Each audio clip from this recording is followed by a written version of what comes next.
اتولد فقير وساب كده حبيبته سابته، وكمان صاحب الشركة طرده وأصبح بلا مأوى، ولكن فجأة ظهرت له فرصة الأحلام، فرصة اللي قلبت الطاولة 180 درجة وحولته من شاب فقير الكل بيتنمر عليه لأغنى شخص في العالم. ده هو باي، حبيبته سابته وخانته. فوق كده كمان صاحب الشركة اللي بيشتغل فيها طرده من المكان، وباي كان بيقول في عقله لحبيبته وكل اللي أذوه في يوما ما سأعود للانتقام.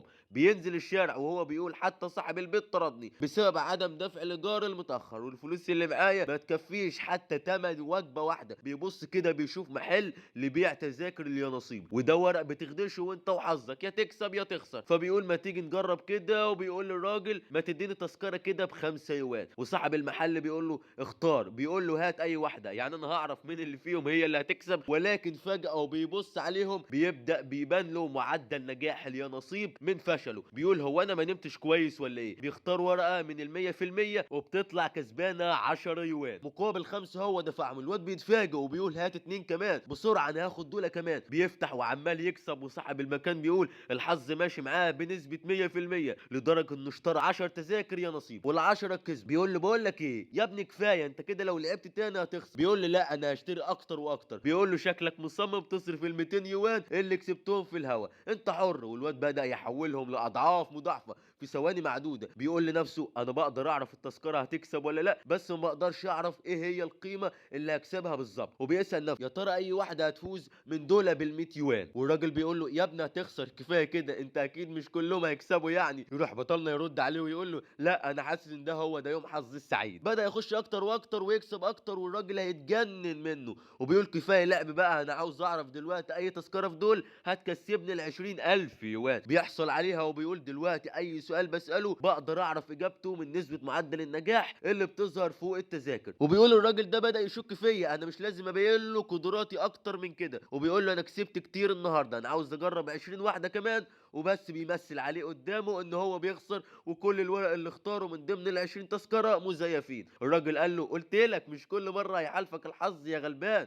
باي بيمسك التذكرة الرابحة بأعلى قيمة في المحل كله، وبيقول لو على الحظ فأنا ما بعتمدش عليه لأني عارف فين الورقة الرابحة اللي فيهم. وبيقول له شوف قلت لك ممكن أخسر، بس أنا متأكد إن ده هو يوم حظي السعيد. أنا كسبت من تاني. وبيمشي الراجل وبيمسكه وبيقول له أنت مين؟ وباي ما بيردش عليه وبيجرب قدرته، وبيقول له إيه هي نسبة فتح الباب ده من عدمه؟ بيلاقي 100%. وفي حد بينزل عليه بسرعة رهيبة وبيرجع لورا وبيلاقي كلب كسر الباب ودخل عليه. الراجل بيقول له أنت عرفت منين إن الكلب هيجي دلوقتي ويكسر إزاز؟ استنى ما تمشيش، أنت عرفت إزاي؟ بطلنا بيقول يا دي النيلة، أنا كده حطيت نفسي في موقف زي الزفت. بيسأل قدرته إيه هي نسبة إني أخدع الراجل ده وأقول له إني عراف. النسبة بتعلى وبتوصل 74%. وباي بيبدأ يمثل عليه، ولكن النسبة بتنزل من تاني والراجل مش مقتنع بكلامه. بعد كده بطلنا بدأ يقول له أنا بقدر أعرف نسبة الفشل من الخسارة، وعلشان كده أنا كسبت، لكن لما حسيت إني بخسر بصراحة ما اشتريتش تذاكر تانية. الراجل بدأ يقتنع بكلامه، وبعدها باي بيقول له وأنا خارج من عندك بسبب حظي السيء الأخير اكتشفت إن ممكن يحصل لي حاجة، وعلشان كده رجعت لورا وحصل اللي أنت شفته. الراجل بيقول له طب بقول لك إيه، أنا عاوزك تعرف لي مستقبلي المالي شكله إيه، وده بسبب إنهم هيهدموا بيته قريب. باي بيسأل قدرته إيه هي نسبة حصول الراجل ده على 2 مليون تعويض؟ بتطلع النسبة 100%. وبيسأله طب لو 4 مليون تعويض؟ بتطلع النسبة 100% برضه. بيجرب 5 مليون ولكن النسبة بتنخفض كتير. بيقول له هتاخد تعويض 4.3 مليون. الراجل بيقول له ده رقم مجنون، اكيد مش هيوافقوا يعني. باي بيقول له اتصل بيهم كده وجرب. وحالا الراجل بيتصل وبيجي له موافق على 4.3 مليون لبيته القديم. والراجل بيقول له انت حبيبي انا هعوضك، ودلوقتي هديلك 300 الف يوان. بيسلم عليه وبينطلق، وبيقول دلوقتي انا بقدر اعرف نسبة النجاح، واول حاجة اعملها اني هشتري بيت جديد، ولكن علشان كده المفروض ابدا منين؟ انا عاوز طريقة للحصول على فلوس كتير وبشكل ثابت. وفجأة وهو بيفكر بيشوف سوق اللي بيع التحف والانتيكات. البائعين عمالين ينادوا عليه وبيقولوا شكله غلبان وهننصب عليه بسهولة. بيروح لبياعه وبيقول له شوف يا ابني انا من عائلة صينية عريقة والقطع دي كلها اصلية. باي بيقول له طبعا طبعا، وبعدها بيقول ده عاوز ينصب عليا وما يعرفش اني قافشه. بيشوف قطعة نسبة نجاحها 5%، وبيقول بكام دي؟ بيقول له 20,000 يوان بس. بيقول هو ما يعرفش ان تمنها 200 يوان ولا ايه؟ الراجل ده شكله نصاب. بيسيبه بيروح لواحد تاني وبيسأل قدرته هل في قطع أثرية هنا تساوي 10,000 يوان؟ بيلاقي الإجابة نعم بنسبة 10%. بيقول طب لو بتساوي 100,000 يوان؟ وبيلاقي الاجابه نعم. وهنا يوان بيجن جنونه وبيقول طب لو بتساوي نص مليون يوان. بيطلع تخمينه الصح وبيقول بس كده انا هفوز. البياع بيتعرف عليه وبيقول له انا هنا من زمان وعمري ما حاولت انصب على زبايني، شوف الفازه دي غاليه جدا وكمان صناعه يدويه. باي بيقول لا انا عاوز الكاس ده، وبيقول في باله انت فاكر انك هتنصب عليا زي اللي قبلك ولا ايه؟ الراجل بيقول ازاي اختار القطعه القديمه دي، انا هديله باي سعر واخلص منها. وبيقول له انت اخترت معانا افضل قطعه عندي وعلشان انت بتفهم هديها لك ب 8000 يوان وبس. باي بيشوف ان القطعه دي ربحانه ربحانه وبيسال قدرته ايه اللي هيحصل لو قلت له اني اشتريها ب 4000 يوان. بيلاقي النظام بيقول له هتنجح 100%. بيقول طب لو 2000 يوان بس، بيلاقيها هتنجح برضه. وبعدها بيقول لا انا هديله 4000 بلاش جشع، القطعه سعرها الحقيقي نص مليون يوان. ولكنه بيقول الراجل ده كان هينصب عليا ولازم اكون قوي معاه. بيقول له انا هاخدها ب 2000 يوان بس. قلت ايه؟ الراجل بيقول له بس القطعه دي انا اشتريتها ب 8000.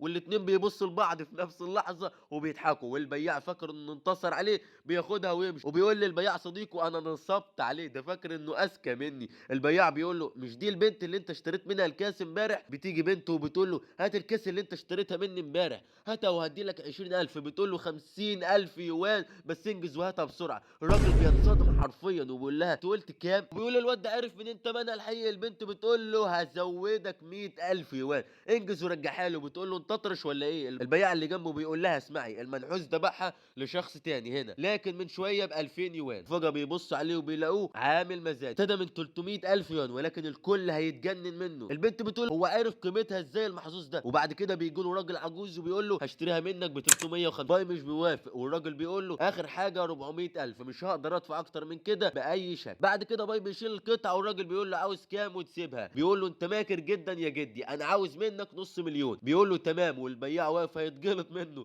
بتدخل البنت وبتقول له 500000 يوان. وباي بيقول للبياع عامل ايه يا اسطى؟ قطعتك اللي ب 2000 هتتباع بنص مليون يوان.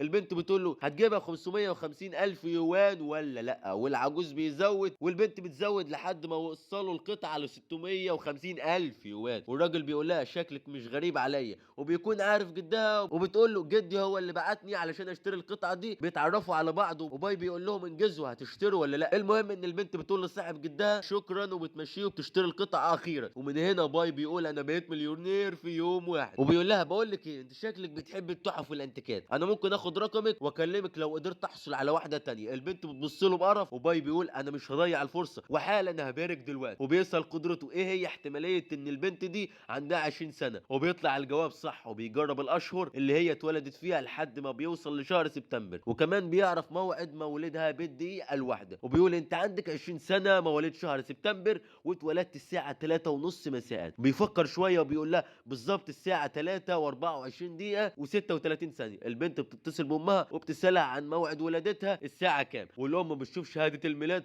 وهنا كانت الصدمه. بتقول له انت عرفت كل ده ازاي؟ المهم بيقول لها شويه اسرار كده عن حياتها والبنت بتشده بسرعه وبتمشي من المكان. وبيقول لها انا عارف كل حاجه عنك تقريبا. المهم بيضيفها للاصدقاء لربما يحصل منها على صفقه اخرى. وبعدها بيبص بيلاقي صاحب جدها بعد ما عرف اسرارها بيبلغ العائله الخاصه بيها. وباي بيتصل عليها وبيقول لها على فكره عيلتك هتتصل عليك دلوقتي وعرفوا السر اللي انت كنت مخبيه. المهم بيقعد في الليل وهو بيفكر ويقول انا عاوز فلوس كتير اكتر واكتر. وبينزل السوق بعدها ونفس البياع بيقول انا هفحص بضاعتي المره دي يمكن يكون فيها شيء مميز. بيجي له شخص وبيساله ولسه بيقول له اتفضل بيلاقي صاحبنا باي. بيقول له ايه الجديد يا مدير؟ بيقول له اهلا منور المكان كله. وبيقول له المره دي مش هتنصب عليا لان محضر لك فخ محترم حرفيا. بيقول له شوف الطقم ده انا جبته ب 50000 من الريف. وبيوششه وبيقول له ده بينتمي لعائله سريه قديمه ظهرت في زمان وتشيان. باي بيتفاجئ كده قدامه وبيندهش وبيقول له طب بكام هتبيعها لي؟ بيقول له ب 50. بيقول له 50 يوان بس؟ لا عشان ما اظلمكش انا اعلي السعر شويه. وبيسال قدرته هل القطعه دي مزيفه ولا لا؟ بتطلع النسبه 14 و7% وهم 7 قطع يعني في قطعه واحده فيهم مش مزيفه. الكلام ده لو طلع صح يبقى القطعه دي بتساوي ملايين. وبيقول له شوف يا مدير انت اللي هتقول لي عليه انا هاخده على سعرك. الراجل بيبتسم وكانه انتصر وبيقول له 600000 يوان. باي بيقول له 600000 ايه؟ الراجل بيقول له علشان انت حبيبي وزبوني هعمل لك خصم نص مليون. باي بيقول له تم انا هحول لك الفلوس حالا. وبعدها بيسيبه يجري زي كل مره. والراجل بيقول ايه اللي انا عملته ده؟ انا خايف يكون في قطعه وسطهم حقيقيه. وبيقول لا المكان اللي انا جبتهم منه ما فيهوش غير قطع مزيفه وفوق كده انا اشتريتهم ب 1000 ونص وبعتهم باضعاف المبلغ. وهوب بتدخل عليه عربيه عربيه بتنزل منها بنت وبتقول له فين طقم السنقاي المزيف اللي انا بعته لك ب 1000 ونص، انا هشتري منك بمليون يوان. الراجل بيتنح شويه كده وبينصدم وبيقول لها مليون يوان؟ تقول له اسف عرفنا متاخر ان في قطع حقيقيه وسطهم اتبدلت بالغلط، هو الحقيقه انا مش عاوز ابيعهم لك لان انا بعتهم خلاص. البياع صديقه بيقول له انا ما اعرفش انت ازاي بتخدع الناس وبعتها ب 100000، والاتنين بيضحكوا والبنت بتتصدم. والراجل بيقول لها قطعه مزيفه ومش حقيقيه، انت ايه اللي مزعلك دلوقتي؟ بتقول له مزيفه مين؟ القطعه دي فيهم واحده اصليه اصلا ومعروض علينا 10 مليون